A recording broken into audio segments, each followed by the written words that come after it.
Hey, how's it going everyone? Welcome to the video. I'm still extremely sick and it's going to be a rough one to get through this video, but let's do it anyways.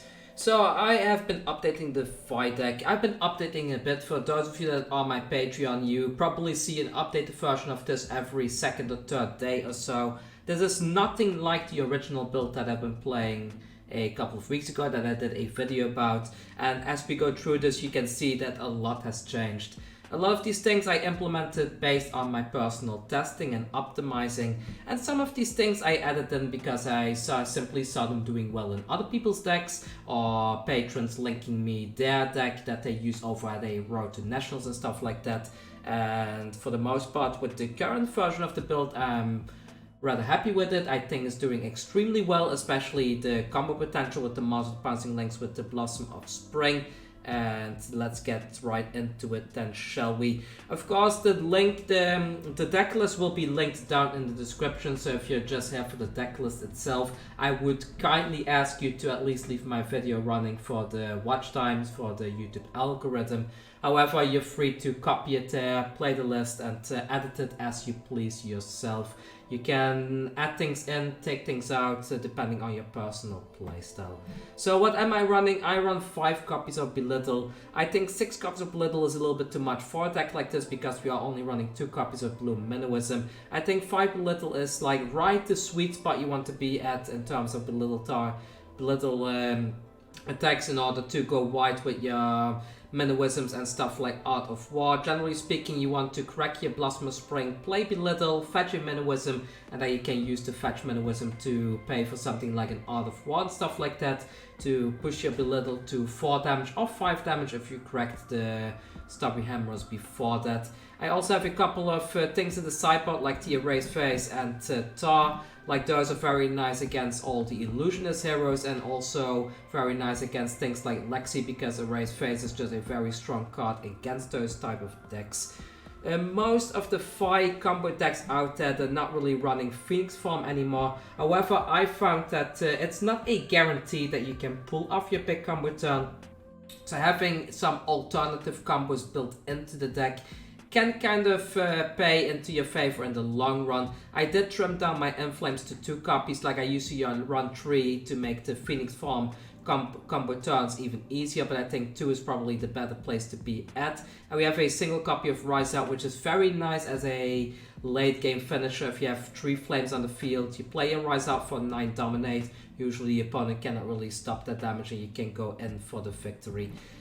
I added in the Art of Wars and Tome of Firebrand. I have been very vocal in my previous video as well as my Q&A over on Patreon, where I talk about Art of War and for Tome of Firebrand actually lowering your average damage output because they brick your hands. However, we're in such a weird high roll format yet again that I think the off chance of bricking versus the high damage potential that these cards represent in this deck, it's probably better to run them at the moment anyways. I might change again depending if we see a lot of Lexi players coming into the format and if we see a lot of Bravos again, because those were some of the main reasons why I didn't run these cards in the first place, because these don't block, and even if you do your Banish draw 2 and your +1 defense, then what, your 2 block cards become 3 block cards, which is not really all that worth it in the first place. But for now, because we're in such an aggro format, I think these are very nice. We have that All You Got for the Runeblade matchups as well as Ninja. And I saw somebody, I don't remember who did it, but some list that performed very well online was running 3 copies of Flying Kick, and I previously was running Rise from the Ashes in this slot.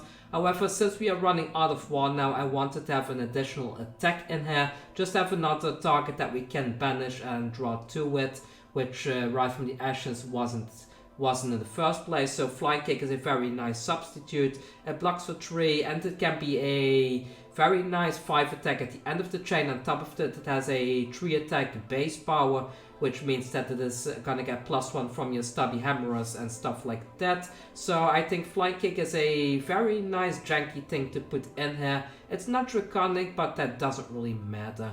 So I also run 3 copies of Soul to Wound now and 3 copies of Lava Burst.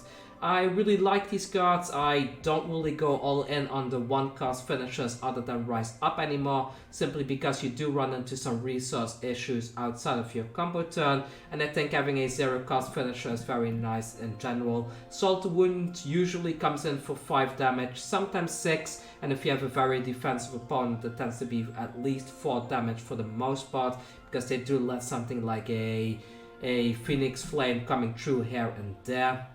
There is something to be said though to just take the Phoenix Form package out of the deck entirely, as well as the Inflames and the Awakenings, and then trimming down your Phoenix Flames to just 1 copy of Phoenix Flames and putting a lot of like high value aggro cards in here instead.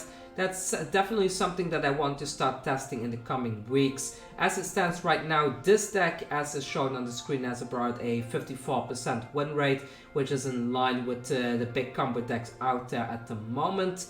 And it's not as impressive as things like Thaw was in the previous format, which is something I'm happy about. The deck is simply too inconsistent compared to that deck.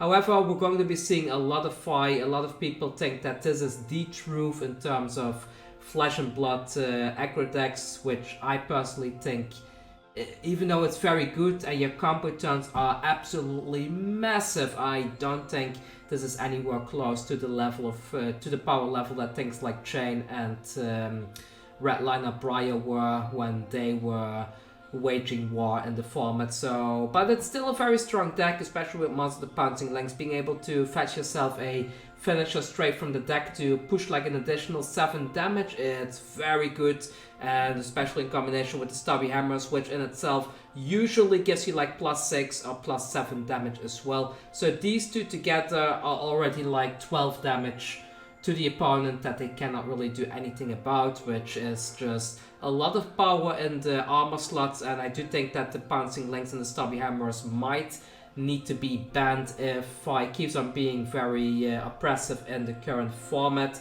For now, I think it's fine though. I think the meta can easily adapt by playing more ice decks. I think we're going to be seeing a lot of Bravo players that are going to take advantage of so many people playing Fai now, so I think it's going to be just fine. Bravo can police the format, and then if Bravo gets out of hand, we can see things like Illusionist policing the Bravo decks, as long as they can, because Prism is about to reach Living Legend, of course. Oh, sorry. But yeah, I think I'm gonna end the video there. My throat is starting to itch quite a bit. I'm still very sick, but I'm going to start getting back into content creation. I'm going to be starting the coaching again tomorrow, I guess. I'm not going to be coaching too much, so if you're interested in some coaching, feel free to reach out to me, and we can probably set something up very soon. And other than that, I'm very happy with the deck. It's a very thematic deck still. A bit too explosive in my opinion. I kind of liked the Katsu playstyle more, I believe, which is more of a grindier game.